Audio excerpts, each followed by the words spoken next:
Hey, Tom here from the Run Testers, back again with another review of one of the latest shoes to hit the shelves. In this video, me, Nick and Kieran are going to be taking a look at a really popular shoe from the last few years, now in its 11th version. That's the New Balance Fresh Foam 1080 V11. Let's see what we thought.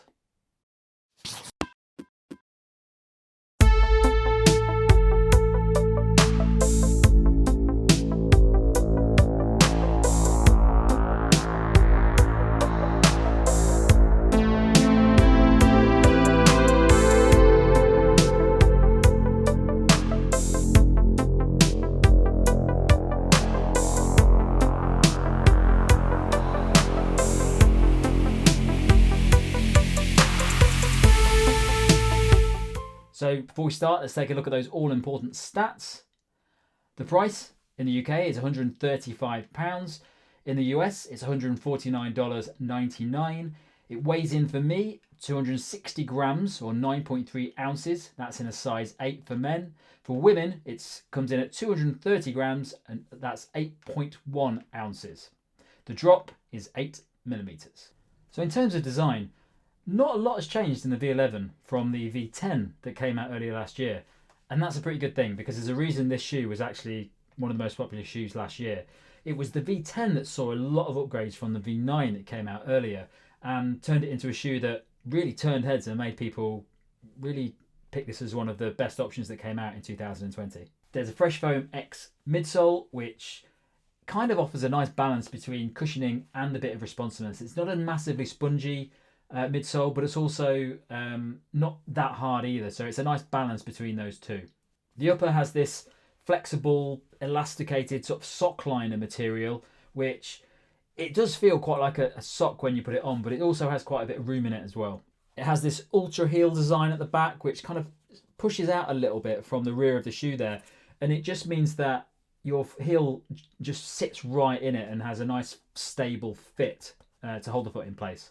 The midsole is covered by quite a bit of outsole rubber, which covers the full length of the shoe, apart from this kind of visible section here. But the rest of it, there is a fairly thick amount of outsole rubber on it. There's also this noticeable extended elf design at the back of the shoe, which is something a lot of brands have picked up on over the past year. And really, it just helps you pull the shoe on and off. And it works quite well for that. If you're looking to compare it with the V10, there's really not a lot on it. The outsole and midsole are pretty much identical. The upper's very similar in terms of fit. I think there's actually meant to be a little bit more structure added, especially around the midfoot of the shoe for a more lockdown fit. And I've heard that this heel section is slightly wider on the V11, but I definitely didn't notice the difference in the two. So for me, the 1080 V11 fit true to size. I found it was reasonably roomy at the front of the toe box, slightly narrower around the sides, but not in any way that made them rub at all or was uncomfortable. I was a bit concerned about the heel, but I didn't notice it at all once I had the shoes on. It didn't annoy me at all on the run. So yeah, all good on the fit. I went true to size. Fit for me was pretty much spot on, actually. I ran in a UK 8.5, which is my size.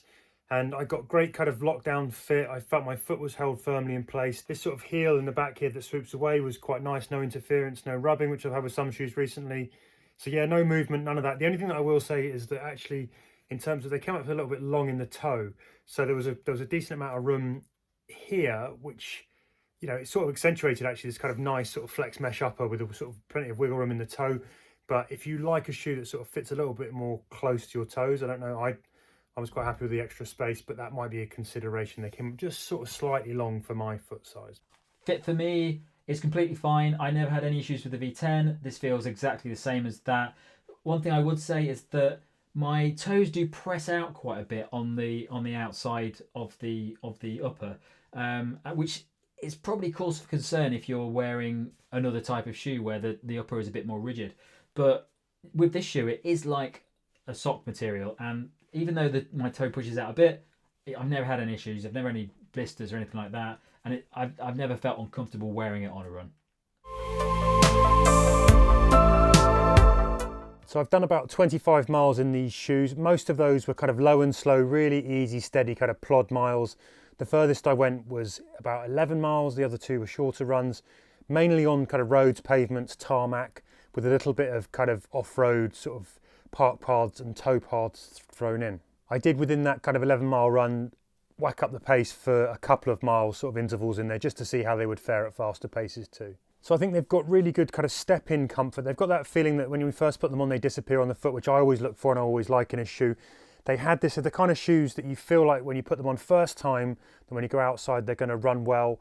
And for me, that was my experience. They did. So this sort of big wedge of fresh foam, it provides cushioning and protection without feeling sort of too soggy like some of the over-cushioned shoes can, which I quite liked. When I did up the clip, actually, I felt like they were okay at that. It didn't feel like your legs were working too hard in order to push that higher pace. A bit like the Nike Infinity Run. I think you can run faster in them if you want to, although I wouldn't necessarily be putting these on to do that. I think there are better shoes out there for the faster pace runs, and these are really something that I'd put in a very sort of steady, slow, easy run shoe box for sure. Now that 263 grams, it kind of sits somewhere in the mid-range in terms of the weight. It's kind of lighter than something like the Nike React Infinity Run. It's heavier than a Rincon 2. And actually, I think that's kind of a good thing. It's sort of got quite a good middling balance. I mean, this is the whole thing about this shoe. It's actually just sort of like a good middling sort of solid shoe. It's sort of slightly unremarkable. It's going to be sort of nice and safe for you. So one of the things that I found particularly sort of different to other shoes is just how sort of flexible this mesh upper is. It's really nice sort of in terms of toe room and wiggle room movement in there. I sort of found that really sort of felt nice and airy on the run. It sort of made your foot feel sort of super comfortable. It is kind of sock-like. It's not very waterproof, but actually I took these out. I went through ankle deep puddles at one point because the River Thames had come up and blocked one of my paths. I had to wade through sock high. The funny thing is the following morning when I picked these back up, they were dry as a bone. So they're super fast for drying as well because they were absolutely soaking by the time I got back. And overall, that comfort I found before I went out on all of my runs carried through onto the runs out there when I was doing those slow and steady miles. It's just a sort of reliable shoe that you can put on and feel comfortable as you sort of plod along. Definitely a shoe that if you're on heavy legs, from a day's sort of hard work the day before, you've got sort of tired feet and heavy legs, you're just looking for something that's going to be nice, easy, comfortable, reliable, then I think this shoe does a really admirable job on those kind of runs. Stability was okay. I didn't have any problems with that. I thought grip was fine, although I didn't really particularly put it through any particularly tricky conditions. It was quite dry underfoot apart from that puddle I went through. Yeah, that was kind of fine. I've tested quite a few shoes in this sort of area recently. Nike, again, I'll go back to the Infinity Run, to the Nike React. And I think these are kind of shoes that you'd quite happily just stick on and know that you're going to have sort of a fairly sort of happy, sort of solid, slow run. When you're not looking to do anything particularly amazing in terms of paces and, chasing records. These are just shoes that are easy to whack on a Sunday, go out and just run some sort of steady, slow miles. I'd put them in the bracket of a shoe that if I know I'm going to go and run with a friend and we're just going to have a chat, do 6 easy miles, I'd put these on, super comfortable. I was going to say I would sort of put these in a sort of safe and sensible sort of bracket. It's not trying to do anything particularly remarkable unless, having a nice sort of comfortable long run is a remarkable thing, of course. But, I think they're really nicely put together. I think the mesh is really great. I like the design. They feel sort of nice and durable. Although I've only done 25 miles and the outsole seems to be pretty much intact, I'd like to see what happens over more miles. But these uppers seem sort of they're well sort of put together. They're not going to bust and tear. I don't think. I can't see. With some of them where you can see sort of your toes might poke through. These feel like they're just well designed. They feel like they'll be durable as well. So it's like a safe, solid, reliable pair of shoes. They're just going to be comfy. So I've done a little over 80k in a New Balance 1080, and I've used it really primarily for what I think is its main purpose. I've done a lot of kind of base training in the shoe, lots of easy runs, about a mix of completely easy runs and quite a few easy to steady progression runs, which are kind of I do them probably quite often during the week, kind of just to kind of warm into the run, start off easy, progress to a kind of reasonably steady pace by the end. First run I went out on it, easy hour, absolutely loved it. It was a really bright sunny day. I really liked the look of the shoe. Everything kind of fell into place and I thought it was fantastic. As it looks like it's going to be a really squishy shoe, like you can even actually press in this foam quite easily, but it isn't. It's got like a good level of kind of comfort, but it's still a reasonably firm ride, I'd say, actually surprised me so given the amount of shoe here, but not in a way that's uncomfortable at all. It's, it's protective, firm, but and it doesn't really have that kind of unnecessary level of squish where you don't think you're getting much back from the shoe. You can still pick up the pace a little bit and it's quite easy. I haven't liked it as much since that first run. I still really rate it as a shoe, but I think because I've done a few kind of full recovery runs in it, and those I found a little bit less. I know the found that, you know, with the slightly firmer ride wasn't as nice on the legs. You know, sometimes I really want a really soft shoe if I'm just going to plod around on a recovery effort. But in general, and that was particularly the case today, I did my kind of 90-minute run today, just over 22k after a really hard, long session yesterday. And the first few miles I was like, oh, I could have actually gone out in an even, you know, I'd appreciate an even plusher shoe for these early miles. But again, I was progressing the pace towards the end. And that is one area where the 1080 is really good. Like, you can quite comfortably progress the pace up a little bit in it from a really easy pace. It's a reasonably versatile shoe. I don't think it's there for kind of all-out efforts. It's just a big shoe. It's reasonably lightweight, but you're not getting a huge amount back from it, I don't think. I think there are other shoes that I prefer as more versatile options if I wanted a shoe for easy and kind of fast stuff, like the Hoka Mach 4.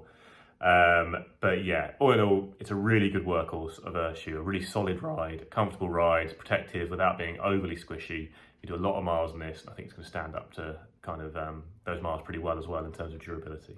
I banked a lot of miles in the V10 last year, and it became one of my favourite shoes over the course of 2020, just because it was such a versatile shoe, and it just did the job for me, whether I was going for a short, comfortable run or a long, slightly faster effort. It was a very flexible, versatile shoe, which meant that most days I could pick it up regardless of what type of run I was planning to do. The V11 is pretty much exactly the same. There's not a lot of changes in this shoe, and that's a good thing because I enjoyed the V10 so much. I was really pleased to find out that they hadn't made any massive changes to the V11. The Fresh Foam X midsole is just a really nice balanced midsole foam, which means that it's not too soft, it's not too cushioned, it's got a little bit of responsiveness in it, but it's not too hard. So it just hits that sweet spot in the middle where it can pretty much do everything. It doesn't excel in any way. It's not a fast shoe, it's not a really heavily cushioned shoe, but it just ticks a lot of boxes. Probably the most distinguishing feature of this shoe, and one of the main reasons that people who wear it probably like it quite a bit, is this upper, because even though it's very relaxed and sock-like, you can press your toes out quite far on it like it's just fabric. It still has quite a nice level of a secure fit, and it feels really nicely locked down on your feet. So it makes it just better to use for any type of run. Where in slow training runs or recovery runs, the kind of flexibility of the upper and the relaxedness of the fit isn't so much an issue. But when you're picking up that pace, you want a more secure fit, and you want to know that it's not going to be moving around.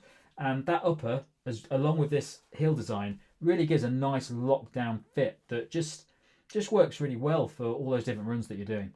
It does have this level of rubber on the outsole, which helps quite a lot for durability. But there is this section here on the midsole which it's exposed and it is rubbing down a bit. I've done about 60k in these so far, and it does seem to be wearing down quite a bit, which I'd be quite worried about if I hadn't tried the V10s, because the V10s I did a lot more mileage in, and this wasn't so much an issue. It didn't wear down too much more than what I'm seeing on this shoe here. So yeah, it feels like it's going to be quite a durable shoe that will last you a while. I've done between 10k runs and half marathon runs in this shoe, and I think it does a great job in all of them. Some of the runs I've done, I've picked up the pace a little bit more and aimed to go a bit faster. Some of the runs I've gone quite slow, and it does a good job at those as well. It's just a great option just for those kind of runs where you want to be able to do anything and you don't want to be locked into whatever shoe you've decided to leave the house wearing. So verdict from the 1080 is a pretty positive one. Like, there's a lot of really good kind of workhorse trainer shoes out there right now, kind of shoes that you'd mostly use for base training. But I think this is right up there with the very best of them. I struggle sometimes to really pick which one would be my absolute favourite, but I think this is a really good shoe for a couple of pretty distinct groups as well. Like, I think mainly, like if you were going to have your kind of rotation and you wanted a pure easy day shoe in it, there might be a softer option out there, something like the Brooks Glycerin maybe, Nike's Invincible might be worth looking at. But if you don't like, a really squishy shoe for your kind of base runs, your easy runs, this is a bit more versatile. That firmer feel does actually allow it to progress kind of to steady pace a bit more comfortably. And in general, I think it's like a really good shoe for just general training. I think it's a really good option, one of the better ones available. I also think this is the kind of shoe that I used to consider the Saucony Triumph very good for, which is if you're a fairly new runner but you have ambitions of racing, you want to kind of you want a good trainer that you are going to use for a lot of stuff down the line. I think this is a really good option because it is going to protect you from your kind of, your first impact of the sport. It's going to be comfortable. You can use it for a range of runs. You can definitely use it for races, when you're first starting out, and then maybe if you do get really into running down the line, you can start looking at pure racing options. But yeah, I do think it does fit that bill quite well. I really rate it on that front. But in terms of, those the kind of the really good workhorse shoes out there, hard to say where I rank it. It's up near the top, probably. Well, I don't tend to use a pure Easy shoe load in my rotation. I prefer kind of a more versatile all-rounder shoe, like the Hoka Mach 4, Saucony Endorphin Speed. I always mention that shoe. Even Nike Pegasus 37, I found quite versatile. I think this is probably quite similar to the Nike Pegasus, actually, but probably a more comfortable ride. Probably a slightly better shoe all-round than that, but a little bit more expensive. Yes, it's a really good everyday training option, but with probably a reasonably firm ride. So if you prefer that kind of thing, it reminded me a little bit actually of kind of older Adidas Ultra Boost, which, are comfortable, last a long time, decent amount of rebound from the foam, not a really squishy ride, just solid shoe, put on, forget about it. It's going to do the job for your kind of base training. Basically, more or less does what you'd expect it to, does it very well, looks nice, I think it'll be durable, a good shoe. So my verdict then on the New Balance 1080 V11, well, I think that, these are just a good, solid, comfortable, easy run shoe. Nice shoe to pick up when you're going to go plod around a bit. I found the ride just about right in terms of the cushioning and protection without being kind of soggy. And this is the kind of shoe I think I'd be happy to recommend someone who is a newcomer to running, where you're just looking to give them a shoe that you know is going to offer reliable comfort above anything else. On tired feet and on tired legs, these actually make for a very happy run. So alternative then, well, I would weigh these up against this, the Nike Infinity React Run 2, also the Rincon 2. These are two sort of easy run shoes that I've had in my rotation for a long time. Either the Rincon one or the Infinity one as well, and the second generations of these shoes, and I would put this somewhere in that bracket. I think actually, you've got the Rincon 2 are lighter. I think they're a little bit more sort of agile, a little bit more nimble, and you've got something that's offers potentially a little bit more stability, sort of with a wide base in the Infinity 2, but comes in a little bit heavier. And these sort of tread a nice kind of middle ground down the middle in terms of weight, in terms of the way they perform. If I had to make a choice out of these three, I think I'd probably go with the Rincon 2. I just feel like there's a little bit more stability with the kind of bucket sort of seat design with the footbed of the Rincon 2. Durability might come into question here. The Rincon, actually, you can see the bottom scuff up a little bit more, and I don't feel like that's going to happen as much with these 1080 V11, so you might get a few more miles out of a V11 for a sort of fairly similar run. My verdict on the New Balance Fresh Foam 1080 V11 is that it's just, as the other guys have said, a good, solid, middling shoe. It just does everything that a general runner might want from a shoe. I've heard of people running marathons in this shoe, like race marathons. I've heard of people using it purely for daily training or kind of slower, longer runs.